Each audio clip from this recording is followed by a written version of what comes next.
Grace and peace, everyone. I'm Nick Detweiler-Stoddard. I'm pastoring here at Washington Mennonite Church and glad to be with you this month. This is our last in the theme of Sabbath. This is May 28th's lesson. And the theme passage, the tagline for the day is Celebrating the Sabbath, or also known as the Year of Living Dangerously. The passage in focus for today is Jesus' encounter in the synagogue, where he reads from the passage from Isaiah, and it is found in Luke 4, verses 16 to 21. This may be a fairly familiar passage to many in the group, and it is in the Gospel of Luke, the way Jesus publicly begins his ministry in his hometown. And this is how it goes. Luke 4:16. When he came to Nazareth, where he had been brought up, he went to the synagogue on the Sabbath day, as was his custom, and he stood up to read, and the scroll of the prophet Isaiah was given to him. He unrolled the scroll and found the place where it was written, "The Spirit of the Lord is upon me, because God has anointed me to bring good news to the poor. God has sent me to proclaim release to the captives and recovery of sight to the blind, to let the oppressed go free, to proclaim the year of the Lord's favor." And then Jesus rolled up the scroll, gave it back to the attendant, and sat down. And the eyes of all the congregation, the synagogue, were fixed on him. And he began to say to them, "Today this scripture has been fulfilled in your hearing." We've gotten to the end of our series, 4 weeks on the Sabbath, and it ends with Jesus fulfilling the meaning or the picture of Scripture. We might have explored that in your group last week, how Jesus fills fuller or corrects or transforms our religious practices, and he does that with Sabbath. And he's doing that again here today, giving us the fullest picture and practice of what Sabbath looks like.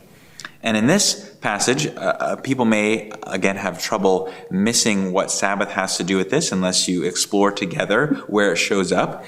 We don't hear we don't hear the words rest or stopping here in this passage, but it does show up in verse 19. It's a little bit hidden if we're not familiar with the theological text, but in verse 19, Jesus is saying that the Spirit of God is upon him to proclaim the year of the Lord's favor.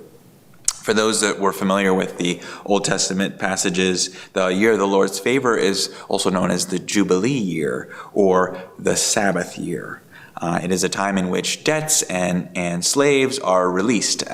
There's different cycles, sometimes 7 or sometimes 7 times 7 in years, but it's a place of jubilation, because people's debts and enslavements are released. And that is Jesus' picture here of what Sabbath at its fullest looks like. Sabbath is great news proclaimed by the Spirit of God because it gives us forgiveness of debts and release of all that binds us.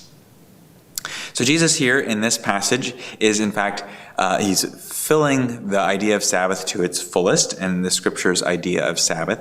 And he's actually framing his whole ministry around this idea of Sabbath. As I mentioned, this is the beginning of Jesus' ministry in the Gospel of Luke.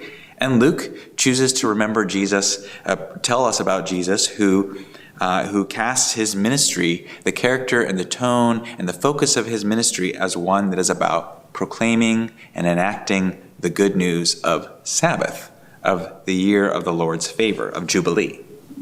And this challenges our understanding of Sabbath as just a time for rest. Sabbath is also restful because it frees us from all the things that tie us up and bind us down and oppress us. Jesus goes in this reading from Isaiah, talks about different groups of people and how in their different contexts, Sabbath is good news to them, whether it's good news to the poor or release to the captives or recovery of sight to those who are blind or justice or being set free from oppression. Jesus expands, makes even fuller the benefits of what Sabbath look like to us. So some emphases for today are that Sabbath is an incredible good news, that it is, in Luke's telling, one of the focuses of what Jesus is doing in his entire ministry. It's what guides him in his work and in his ministry. And lastly, it's not just something that he does on his own power, on his own ideas, but it is inspired by the very Spirit of God. It is empowered. It says the Spirit of the Lord is upon him to do these things.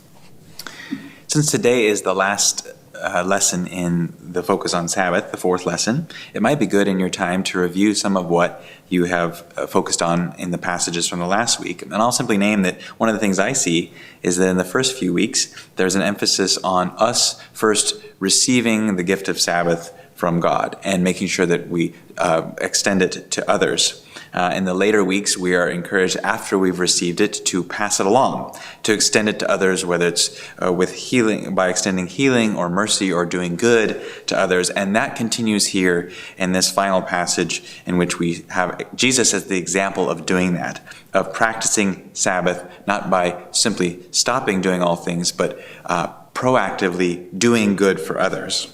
He's proclaiming good news. He's enacting release.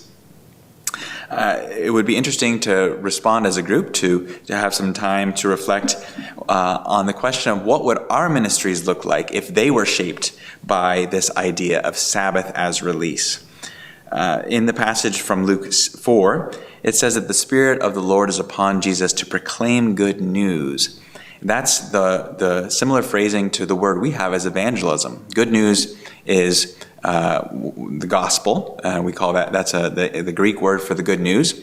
And proclaiming the good news is the word we use as evangelism. So what would evangelism or sharing faith or doing ministry look like, sound like, feel like, if it was shaped primarily by this focus on doing Sabbath or participating in Sabbath?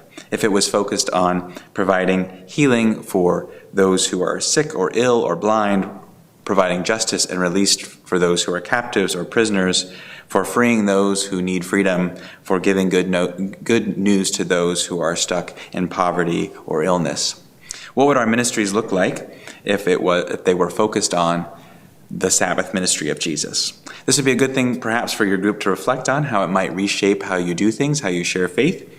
It would also be important, in my mind, to have your group commit to maybe one of these things. It's great to talk about what Sabbath looks like, but it's also very important for us to let the Spirit convict us, the Spirit that's upon Jesus and is upon us, and put one of those into practice. As you step into the next month, the focus in the Sunday schools led by others will shift into how the early church puts these things into practice. But may you be blessed as you reflect in your groups on how Sabbath can shape your participation in Jesus' ministry. It was wonderful to be with you. Blessings and peace.